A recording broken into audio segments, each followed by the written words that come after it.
জামালপুরের বকশীগঞ্জে বিএনপির ভারপ্রাপ্ত চেয়ারম্যান তারেক রহমানের রাষ্ট্রকাঠামো মেরামতে ৩১ দফা দাবি বাস্তবায়নের লক্ষ্যে ৩ নং ও ৪ নং ওয়ার্ডের লিফলেট বিতরণ অনুষ্ঠানের শুভ উদ্বোধন ঘোষণা করা হয়। ২ নভেম্বর রবিবার বিকাল ৪টায় ধানুয়া কামালপুর সরকারি প্রাথমিক বিদ্যালয়ের সভাকক্ষে এই অনুষ্ঠান অনুষ্ঠিত হয়।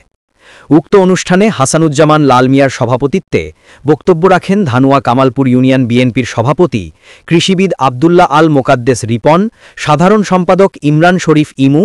বকশীগঞ্জ উপজেলা বিএনপির যুগ্ম সাধারণ সম্পাদক গোলাম রসুল সেতু,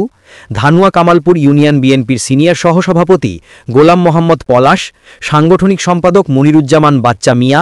যুগ্ম সাধারণ সম্পাদক ফিরোজ মিয়া, ধানুয়া কামালপুর ইউনিয়ন উলামা দলের সভাপতি আমির হোসেন কাজী, ধানুয়া কামালপুর ইউনিয়ন যুবদলের সভাপতি মোশাররফ হোসেন, ধানুয়া কামালপুর ইউনিয়ন স্বেচ্ছাসেবক দলের সভাপতি রেজাউল করিম, ধানুয়া কামালপুর ইউনিয়ন ছাত্রদলের সাধারণ সম্পাদক আমানুল্লাহ আমান উদয়,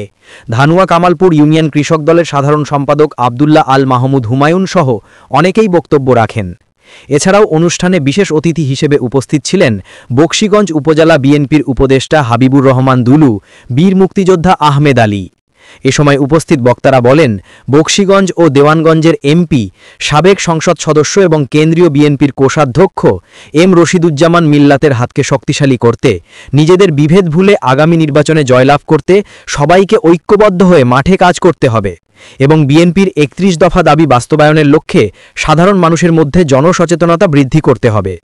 ধানুয়া কামালপুর ৩ নং ওয়ার্ড বিএনপি সাধারণ সম্পাদক সোহরাব হোসেনের সঞ্চালনায় অনুষ্ঠানের সার্বিক ব্যবস্থাপনায় ছিলেন ফোটা মিয়া, নূর নবী, শহীদুল, রিপন মিয়া, শাপলা সহ আরও অনেকেই।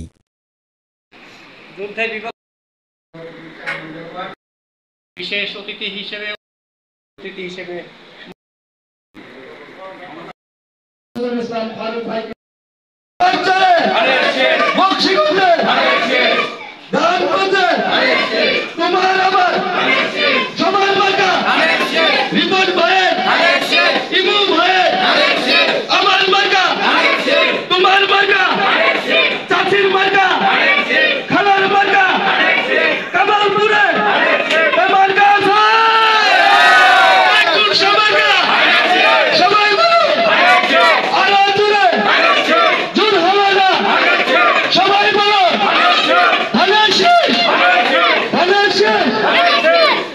সংগ্রামী নেতৃবৃন্দ,